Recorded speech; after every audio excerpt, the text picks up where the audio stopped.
Sometimes you wonder how people get through really scary situations. Where does that strength come from? It's a great question. And actually, that leads us right into what we're exploring today. Exactly. We're doing a deep dive into a story pretty much everyone knows, at least vaguely, Daniel in the lion's den. Right. You've got the key elements. Daniel, obviously, some very hungry lions. And this core theme of, well, trust. Deep trust. And it really digs into how we face fear, doesn't it? That moment of intense danger. Oh, absolutely. The first thing that hits you is just how human it is. That immediate reaction, like the kid asking, weren't you scared for Daniel? Totally. It taps right into our own feelings about being vulnerable, facing something huge and dangerous. It's that primal fear response, isn't it? Facing predators. Yeah, imagine being in that den. Surrounded. Panic seems like the only logical reaction. It does, but that's where the story pivots, It highlights Daniel's response, which wasn't panic, but prayer. That's such a key point. In that terrifying moment, he reaches out, connects with his faith.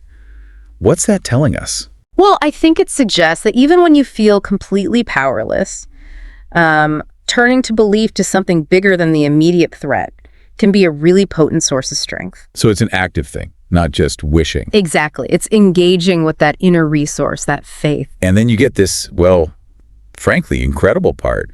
The text says, God shut the lions' mouths. That's the extraordinary element, isn't it? This idea of direct, divine intervention, a protective force stepping in. How do we even process that part? It's pretty dramatic. You can look at it different ways, I suppose, literally, or maybe more metaphorically. Either way, it points to this hope, right? That even when things look absolutely hopeless, there's a chance for something unexpected, a positive turn. Precisely. A shift away from the inevitable disaster tied to Daniel's courage and conviction. Because the story makes that link explicit. When you're brave and faithful, God protects you, even in scary times. It connects his inner state to the outcome. It does. But then how does that land for us, like today? Someone asked, like when I'm nervous about a test. That's a fair question. Right, because most of us aren't facing literal lions, thank goodness. Exactly. But that feeling, that anxiety about a test or maybe giving a big presentation or having a difficult conversation, it can feel just as overwhelming. Like your own personal lion's den. That's a great way to put it. The Daniel story becomes this powerful metaphor for navigating those moments.